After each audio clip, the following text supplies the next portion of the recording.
Well, good morning and welcome to Wednesday morning at Faith for Living. I would remind you once again that we're recording these sessions, so please make sure that your cell phones are turned off or in the position of just buzzing rather than ringing.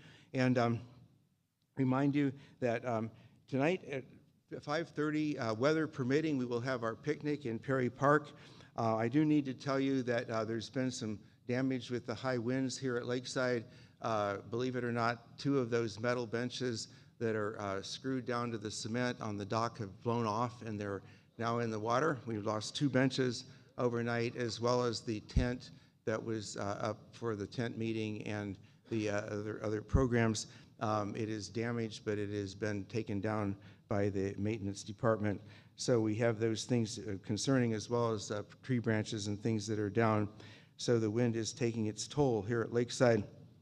I want to remind you that in the bookstore we have copies of Julie Faith Parker's Eve Isn't Evil, and if you didn't get your copy signed yesterday, you can still do that. I'm sure she can flag her down on the street or accost her somewhere around Lakeside and get your book signed. She'll be happy to do that, and her earlier book is also available over there at the Fine Print Bookstore. And without further ado, I would like to introduce Dr. Julie Faith Parker, biblical scholar in residence at the Marble Collegiate Church in New York City, and also visiting professor at Union Theological Seminary. Would you give her a warm Lakeside welcome?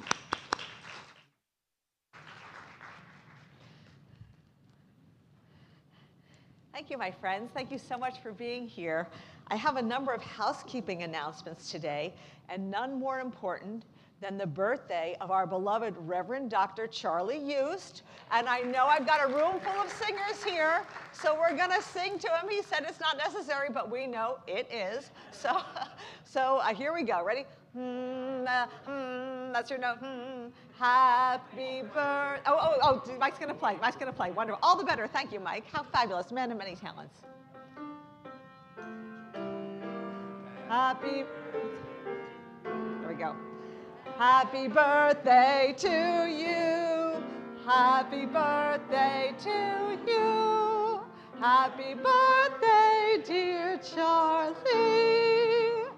Happy birthday to you.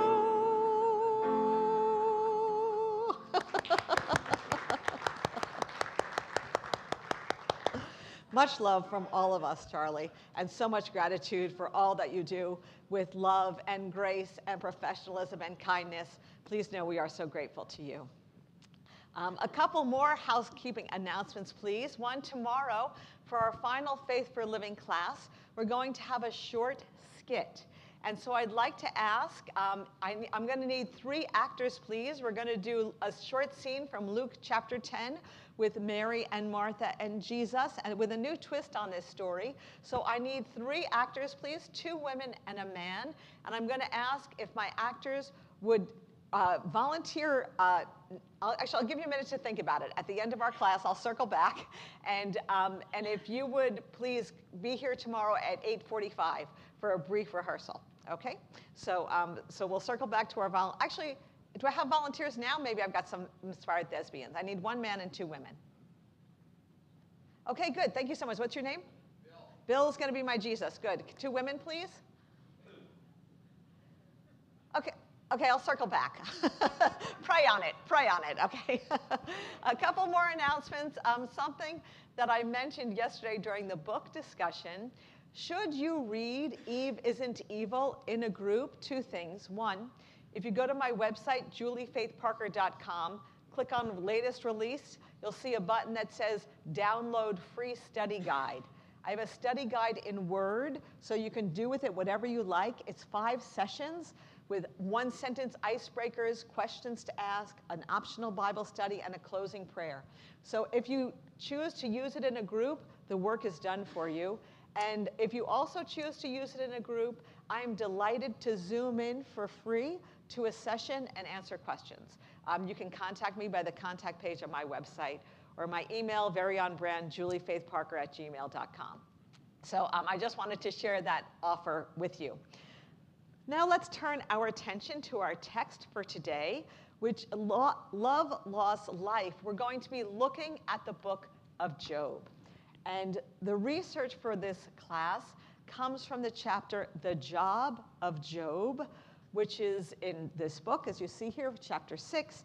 And in this chapter, I really grapple head on with some of the very difficult questions that we get in this book to see how it can help to empower us in our own lives. We're going to look at an overview of the entire book of Job, all 42 chapters. So I am seeking help from the artist William Blake.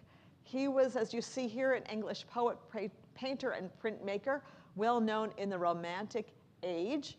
And he was not religious himself. He was a very unique person, sort of eccentric, we might say, but extraordinarily gifted. And he started illustrating the book of Job in 1785. And so I'm going to show you a series of his drawings, his watercolor drawings, that he does to help illustrate the book of Job as we go through it. You'll notice in these images that Job's wife is often next to Job. In the text, that is not the case. Job's wife has one line in the entire book, which we will talk about in just a few moments. But the reason I think Job's wife is much more prominently in these pictures is because Blake was very close with his own wife named Catherine. And so, you'll notice that as we go along with these images. So let's take a look here. Can I ask maybe for a volunteer to read this verse for us, please? Just to read Job 1:1, and everyone else to think of all the reasons why the text starts to give us to love Job. Can I have a volunteer? Oh, good. Thank you so much. Okay, Mike, if you would read it for us, please. There was once a man in the land of Uz whose name was Job.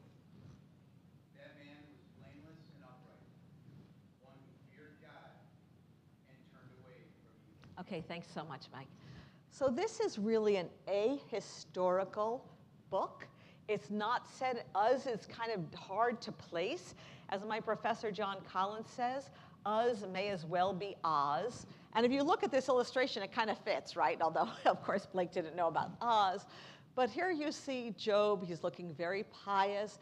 I also want to point out how we have these, the girls reading, because Blake really believed in education for girls, which was not universally accepted at this time.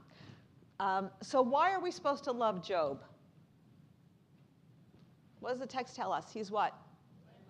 Blameless and upright. What else does it? He fears God. He's pious. And what does he turn away from? Evil. So he's a great guy. Let's take a look. Why else do we love him? Okay, because we're going through the whole book, I'm just going to summarize some of these slides. We won't read all of them, but just take a look. So he's got lots of children. That's considered a sign of blessing in the Hebrew Bible. He's got lots of animals. He's got lots of servants or slaves. They hold feasts in each other's houses. They invite their sisters to eat and drink with them. I highlighted this because it's very rare that we get mention of girls in the Hebrew Bible. And so when we do, I sort of hit the pause button and say, what's going on here? In this brief phrase, I see that Job cares about his daughters, and the brothers care about the daughters. He's raised his sons to care about the girls as well. And they get together, and they eat and drink, and they invite the sisters to be with them. There are two other places where women are invited to eat and drink. That's with the Queen of Sheba in 1 Kings 10, and also with Esther at the king's banquet. And here we have the sisters who are invited. So we see that girls matter, which is just another reason to appreciate how good Job is. The daughters are treated with respect. And then we see what a wonderful father he is. Look at verse 5. He makes burnt offerings because even if they've sinned or cursed God in their hearts, I just want to make sure their sins are covered. So we see how wonderful Job is. The text wants us to realize he has everything going for him until he doesn't. So what happens? The heavenly beings come to present themselves before the Lord. In Hebrew, this says, B'nei Elohim. It's like the sons of the gods, actually. And the idea is that if you're important, you've got a staff. And so if you're an important god, you've got a heavenly staff. And so these heavenly staff, they come before the Lord. That's the proper name of the Israelite God. And Satan also is among them. In English, we read Satan, capital S, and we have this image of the red suit and the pointy tail and the pointy ears and the pitchfork. Get rid of that. Take a big mental eraser. Let's get rid of that. This is kind of like the roving attorney, the roving prosecuting attorney who goes around the world looking for trouble and then comes back and reports to the Lord, this is what I've discovered. And so the Lord asks Satan, where have you come from? And he says, going to and fro, have you considered Job? Look how great he is. Just we heard in verse 1, blameless and upright, fears God, turns away from evil. And Satan's like, I'm not really that impressed. Look, he's got everything. Newsflash, not that great to be a terrific person when you've got everything. Take all this stuff away, and you're going to see a change. And the Lord says, no problem, have at it. God, rather chillingly, hands Job over to the adversary, and the adversary has at it. So what does he do? He afflicts Job to take away all of these things, all of the things that he has, including his children. And messengers come, one after the next, to tell Job about all of the things that he has lost. So they're eating and drinking together. We read about those feasts that they have. And here we see all of this was happening. The servants came. I alone have escaped to tell you. When I was teaching this book in Sing Sing prison, one of my students said, somebody always gets away, right? There's a scene of a crime. Somebody always gets away. I alone escaped to tell you. And then the fire came, burned up the street, and servants, I've escaped. The Chaldeans come. They carry off the camels. I have escaped. Your children, they're eating the wine. A great wind comes. It falls on them. They're dead. I alone have escaped to tell you. So Job loses everything. He's lost his animals, which are his wealth. He's lost his slaves. That's his labor. He's lost his children. That's his family, although he doesn't lose his wife. No mention of the wife either way. And he loses his house and his goods. But he still holds on to something. What does he do? He tore his robe. He rends his garments. He worships. Naked I came, naked I will. Blessed be the name of the Lord. What does he still have? He has his faith. Good. He has his faith, and he has his integrity. He hasn't changed, right? Ha-Satan said, take everything away. You're going to see a different Job. Everything's been taken away. Pretty much the same Job. But what do we say? If you've got your blank, you've got everything.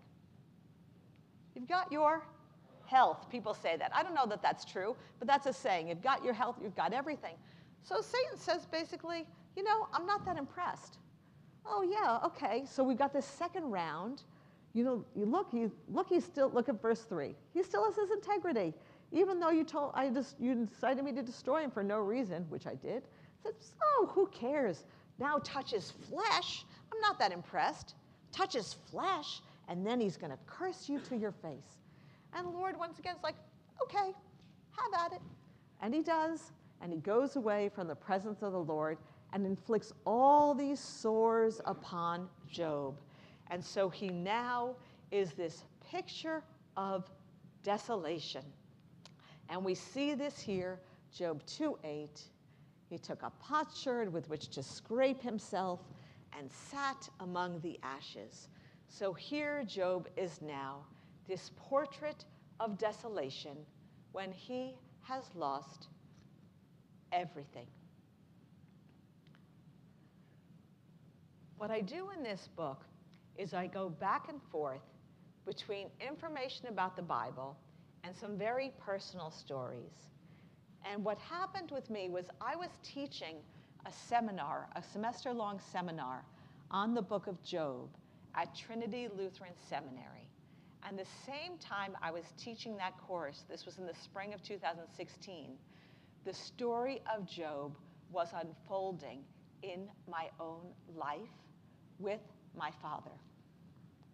My father, David Parker, whom I mentioned yesterday, was a lifelong Methodist minister, United Methodist pastor for 54 years. He was a World War II veteran. On the GI Bill, he went to seminary, served Methodist churches his entire life. And here I am. I'm one of 3 sisters. There he is with my mom. I'm one of 3 sisters, just like Job, 3 daughters. No brothers in our family, no 7 sons, but 3 daughters, just like Job. And my parents had all of their money stolen from them by the treasurer of their church. He posed as a financial analyst, set up an entire scam business, and he robbed them of their life savings, along with many others. So they lost their wealth. He also lost my mother very suddenly. She was 71 years old, and she died of a massive heart attack in this house. This house in the Poconos, was their first home. They'd always lived in church-owned homes, as Methodist pastors often do. And after she died, the roof needed some repairs. So we hired a contractor who came in, and my dad was living with us while the roof repairs were being done. Contractor didn't answer our calls. We went to see what had happened. He had ripped off the roof, walked off the job, water had poured in, and destroyed the walls, floor, ceiling, and the contents of the house. So my father, like Job, in a very short time, lost family, wealth, goods, and family, wealth, goods. And his health was declining now here also. So how can this book help us when we deal with our own losses? And I'd like to take a look at some of the responses that we get in this very difficult time. And I will share with you that while all this was going on, one thing that was really helpful to me, and this isn't in the book, but I'll tell you, was the students in that class. The students in that class at Trinity Lutheran Seminary were so wonderful to me. They really ministered to me. And that is a really wonderful memory I have of that time because of their responses. But let's take a look at the responses that we get in the book of Job when Job has experienced all of his devastating losses. And first is the response of his wife. Chapter 10 of the book is a series of academic excursions in which I delve into questions that are mentioned briefly in the chapter. And in chapter 6, what I talk about is what Job's wife says. She just has, as I mentioned earlier, one line in the entire 42 chapters, and that's this line here. And I'd like to talk with you about how it's translated. So let's take a look. So I'm going to read this for you in Hebrew when Job's wife speaks in 2:9. V'tamar lo ishto, odecha mezuzecha v'timutecha, berech Elohim v'amut. Okay. His wife said to him, do you still persist in your integrity? Curse God and die. If you read your Bibles, that's what it will tell you it says. However, this word here, barech, means to bless. It means to bless God. But you open your Bible, and she'll be saying, curse God. What? What? Why do translators give you the one line that the wife has in the entire book? Why do translators make her seem so terrible when maybe she's saying, look, you have your integrity. Bless God and be put out of your misery. Sometimes there are fates worse than death, right? And especially for people of faith. And that's what Job has, great faith. Just bless God and die. But the translators say, curse God and die. So I decided to do a little research and see what is going on here. First, let's look at some different translations. These various translations, these are the academic translations. So the American Standard is the Catholic Academic Translation, Jewish Publication Society, is obviously Jewish, blaspheme God, New Jerusalem Bible. This is also this Catholic version, New International, not so academic, but still. Curse, blaspheme, curse, curse. Very negative view of the wife. So does Berech, you hear it like, if you go to temple, or if you heard your Jewish friends say, Baruch atah Adonai Eloheinu melech haolam, blessed are you, Lord God, King of the universe. Baruch, Berech, same word, bless. So in verse 1:5, it says, it may be basically the word Berech can be translated as bless or curse. Sometimes it is translated what scholars say antiphrastically. That's a fancy word for in the opposite sense. So it's translated in the opposite sense because it's the only meaning that makes sense. And we see that in Job 1:5. It may be my children have sinned and cursed God in their hearts. And the Hebrew word here is berech. Well, it doesn't make sense that you're going to make an atonement offering for them if they've blessed God. So translators translate it as curse. And also here in 2 Kings 1:13, we have this same word, berech, and it's translated curse because it's a reason for stoning someone. So here it makes sense. You can see why you would have to translate berech as curse. But in other instances, it could go either way. And most of the times when you see bless and God together, berech Elohim, berech Elohim, berech Elohim, especially in the Psalms, it means bless. So you see here, berech can mean curse or bless. Sometimes it only makes sense as curse, but most of the time, the default is bless. So why is it translated as curse in this verse when it could go either way? What we see in the Hebrew, it says, it's usually translated this way because of Job's reaction. You speak as any foolish woman would speak. Shall we receive the good at the hand of God and not the bad? And he doesn't sin. So it's like he's putting her down. She must have said curse. However, if you continue on in the book of Job, in most of the book, in the dialogues with his friends, he is very reactive. He is very reactionary with everything, no matter what they say. And perhaps that is how Job is acting here as well. But it's not a question in the Hebrew. So she says, he's in chapter 2, verse 3, we've got the same words. And it's translated, he still persists in his integrity. So you can see here, these words are the same, even if you don't read Hebrew, pretty much the same. And here it's translated as a statement, and here it's translated as a question. But there's no indicator of a question in Hebrew. So my translation is, then his wife said to him, you are still holding on to your integrity, bless God and die. I've already gone into it a bit. I could go into it a little bit more grammatically. I'll spare you, you're welcome. But trust me, this is solidly based in a close reading of the Hebrew. So if we read it this way, you're still holding on to your integrity, bless God and die. She's a very positive character, whereas commentaries will tell you she is awful. And Liang Xiao, he is a very well-respected scholar, teaches at Vanderbilt University. And here, can I ask someone to read this quotation for us, please? May I have a volunteer, a reader? Okay, thank you so much. Would you please?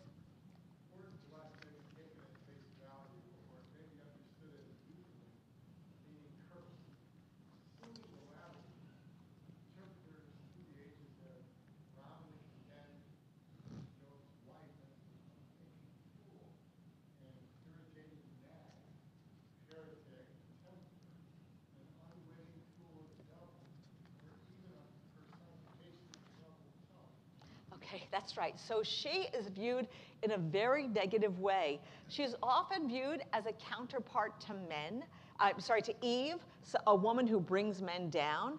But as we discussed on Monday, it's not true of Eve, and I suggest to you it's not true of Job's wife either.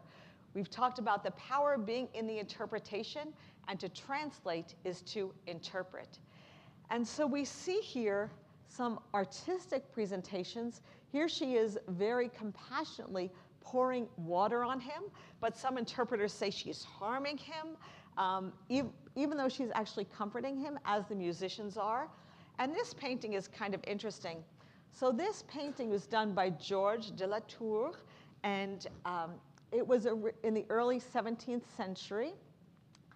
And without information, it was called St. Peter Delivered in Prison by an Angel, in a catalog published in 1934. And then somebody noticed this pot shard here, and so they figured it was Job, and they totally changed the title. Then in 1937, it's retitled Job raillé par sa femme, Job mocked by his wife. Even though it's the same woman, now that it's Job's wife, we have to see her in a negative way. Even though, as you see here, this woman looks very wonderful, the same sort of view that we have of them with the red and the light, very similar to Mary, the mother of Jesus. But no, if it's Job's wife, she has to be awful. Okay, don't get me started. I've made my point. But another thing that we'll turn our attention back to our text here. Okay, so here Job is in this very difficult place, and his friends come and they comfort him. They don't even recognize him because of all that he has been through, all that he has suffered, but they come to him, and then they sit with him 7 days and 7 nights, and no one spoke a word to him, for they saw his suffering was very great. This is what people do in Jewish tradition. If someone dies, what do? It's called sitting what? Shiva, right? And Shiva comes from the Hebrew word Sheva, which means 7. And because you're there for 7 days and 7 nights. It's a wonderful tradition. If someone in your family dies, you stay home for 7 days and 7 nights, and people come to you and they bring you food. It's really lovely. And that's what we have here. His friends are coming for 7 days, 7 nights, and they don't say a word. And here, I'd just like to share something else that's personal that I talk about in the book, and that is the death of my first cousin once removed, Megan. She died when she was 11 years old. She went to the hospital for a tonsillectomy. Her father's a surgeon. She came home that night, and she had an allergic reaction to the anesthesia, had a pulmonary embolism, traveled to her lungs, and she died in her sleep that night. And there at this very tragic funeral, people were saying things like, I guess God needed another angel, and I'll never understand the will of God. And those are the sorts of reactions that the friends give when they start talking to Job. So Job laments his terrible fate. He's there with his friends, and then his friends start to speak, and their value as friends plummets.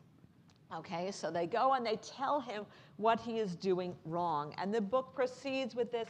He's got these 3 friends. First is Eliphaz, who tells him basically, it's all God's plan. Don't you worry about it. You obviously did something wrong. But Job speaks back. He says, hey, why aren't you supporting me? And then his friend Bildad says, things happen for a reason, so if you've done something wrong, otherwise you wouldn't be suffering. And Job says, no, I'm blameless. And the third friend, Zophar, has another strategy. He says, who are you to know the mind of God? And Job says, who are you to know the mind of God? But Job laments. He says, my friends are laughing at me now. And then we have another friend who enters in, Elihu, and he steps in chapters 32 to 37. He says, I'm so young, listen to me, I know what's going on. When I taught my Job class, at the end of the class, the students knew the story so well, and we retold it from a feminist perspective and made it Job-ah. And we did it like a come join me improvisation, and I started, and then people jumped in. They started telling the story, because at this point, everyone was really clear on the story of Job. And the person who jumped in is Elihu, and he was, I need to tell you this, a 25-year-old white male seminarian. And he said, and in comes Elihu, a 25-year-old white male seminarian who knew everything. And that's kind of what we have with Elihu. I think that's a pretty good description. And so commentators often kind of dump on the friends. It's like, this is awful theology, and they keep going on and on with it. But fortunately, Job doesn't let him get away with it. He keeps coming back. No, he keeps persisting in his integrity. And so it's easy to dump on the friends, understandably, because of what they're saying. But I think in some ways, the friends are like Richard Parker in The Life of Pi. Okay, remember The Life of Pi? Do you know this book, Jan Martel? It's about this young Indian boy who is stranded on this lifeboat with this tiger named Richard Parker. And he needs to, this is not a spoiler, you find this out in the very beginning, but he needs to stay alive on this lifeboat with this ferocious, hungry tiger. And at the end, he says, he's fighting with the tiger the whole time. He says, it's the tiger that kept me alive, because he had to stay on his, he couldn't just be there in despair. He had to stay on his toes the whole time. And I think the friends in the book of Job are kind of like Richard Parker, the tiger. He has to keep fighting with them, so it keeps him alive throughout this book. And Job has been pleading with God, please, please come, talk to me, answer me. And finally, God answers Job in Job chapter 38. And look at Blake's illustration here. You see that brain? Doesn't it kind of make you think of the Sistine Chapel with God in this sort of brain-like structure in the back there, brain-like shape? And God answers Job out of the whirlwind. And basically, God speaks about how great God is in comparison with Job. Can I have a volunteer to read just this slide for us, please? I love this illustration. It's my favorite of all of them. Can I ask for a volunteer? Yes, please. Thank you very much, Allison. Where were you when I laid the foundation of the earth? Tell me if you have understanding. Who determined measurements? Surely you know. Or who stretched the line upon it? On what were the bases sunk? Or who laid its cornerstone? When the morning stars sang together and all the heavenly angels shouted for joy. Thank you, Allison. So what's God's response here? Hey, I'm the creator of the world. You're not, I mean, where were you if you know all of these things that were going on? Do you know all of these things that I've done? And what can Job say? I'm of small account. I lay my hand on my mouth. I've spoken once. I will not answer twice. I'll proceed no further. Okay, yes, you're right. You're God and I'm not. I understand that, but it's not over. And then God goes on. One commentator I read said, Job has been pleading with God for chapter after chapter to find out why he's been suffering. And finally, God gives him a tour of the zoo. Because God goes on to describe all these wonderful animals that God has made, and Job has not. And then includes these great beasts. Look at the behemoth. Behemoth, interestingly, is one of the few English Hebrew cognates we have, behemah in Hebrew and behemoth in English. And so look at how powerful it is.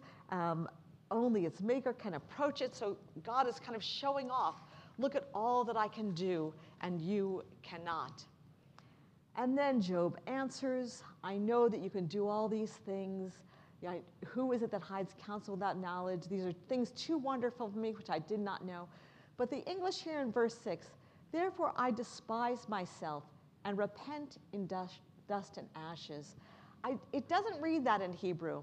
In Hebrew, al ken amasa v'nachmati al afar ve'afer. So interesting, it's poetry, right? You hear a pun that you don't get in English. Al afar ve'afer, lost in English, but in Hebrew, therefore, ema'as v'nachmati, I reject and am comforted on dust and ashes. He doesn't say, I despise myself. He just says, I reject.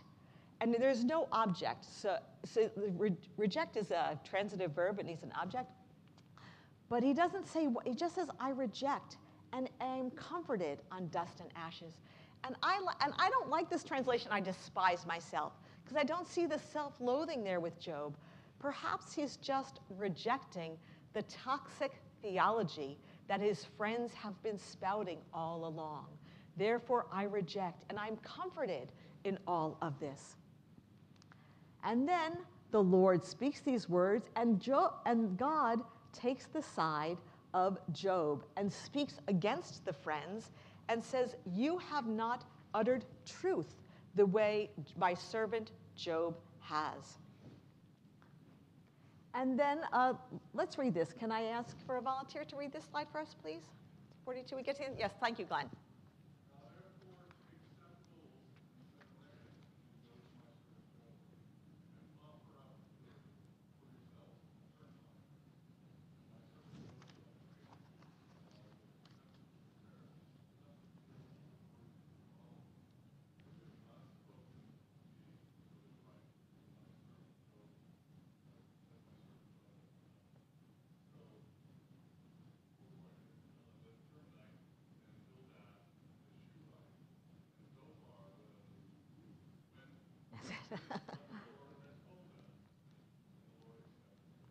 Thank you so much, Glenn. My rule of biblical pronunciation is say it however you like with confidence. And notice we have a mention here of the shortest person in the Bible, Bildad the Shuhite. Get it? Shuhite? Okay, yeah, okay. Okay, bad Bible joke, moving on. But no, here we have this restoration. And notice what Blake has done. We've got this very Christological Job, right? He's had everything taken from him, and everything has been restored and more. And God has accepted Job's prayer. And then at the very end of the book, all that Job had lost is restored to him. Let's just note that his wife has lost everything too. No mention of her, that she lost all those kids, she lost all that house, and no mention of her in the restoration either. But let's see what we do get. Okay, can I have a volunteer to read this, maybe? Thank you so much, Pamela. And the Lord restored the fortunes of Job when he had preyed on his friends, and the Lord gave Job twice as much as he had before. Then there came to him all his brothers and sisters, and all who had known him before, and they ate bread with him in his house. They showed him sympathy and comforted him for all the evil that the Lord had brought upon him. And each of them gave him a gave him a piece of money and a gold ring. The Lord blessed the latter days of Job more than the beginning, and he had 14,000 sheep, 6,000 camels, 1,000 yoke of oxen, and 1,000 donkeys. Okay, thank you so much.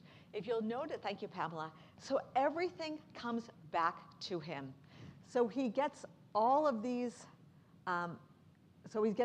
this stuff. And actually, if you look at the beginning in chapter 1 and we read all the things that he has, he gets more in terms of animals. He gets more in terms of the sheep, the camels, the oxen, the donkeys. The one thing he doesn't get back, slaves.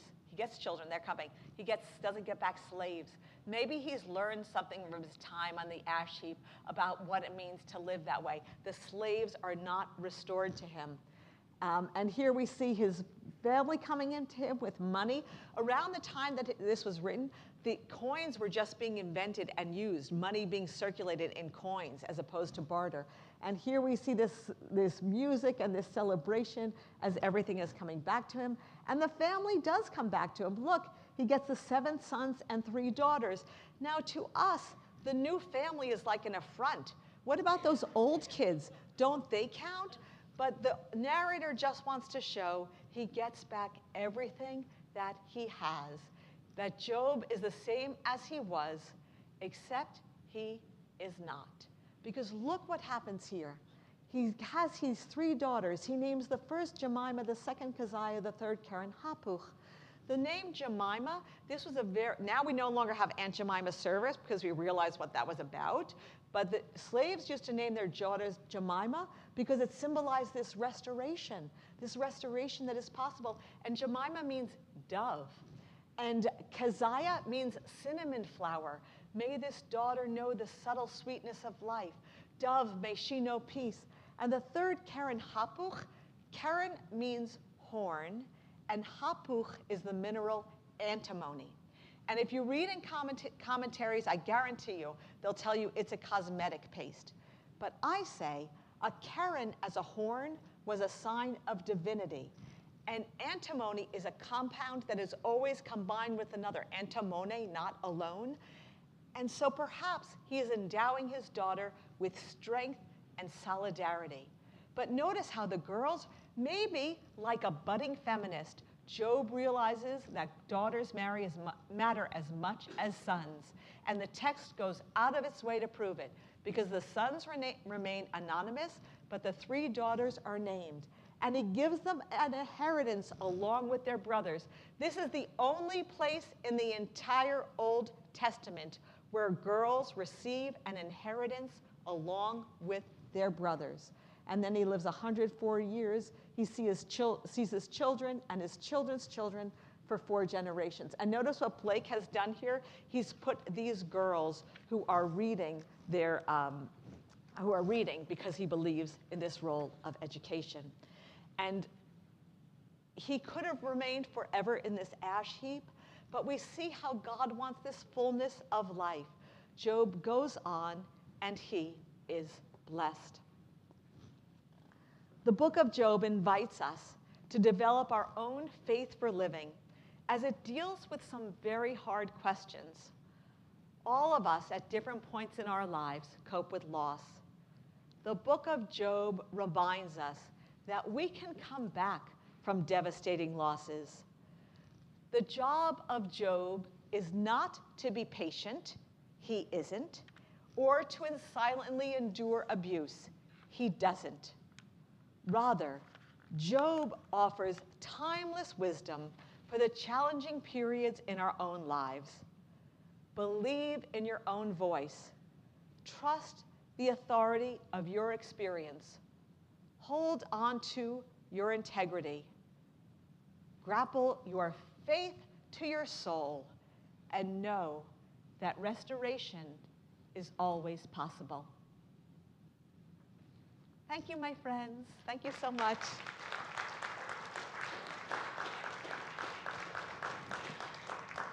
We have 15 minutes for questions and discussion, and I look forward to talking with you further. And we'll also, if anyone hasn't gotten a ticket yet, please raise your hand.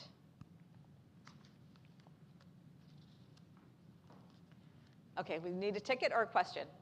Question, please. Oh, thank you. The author doesn't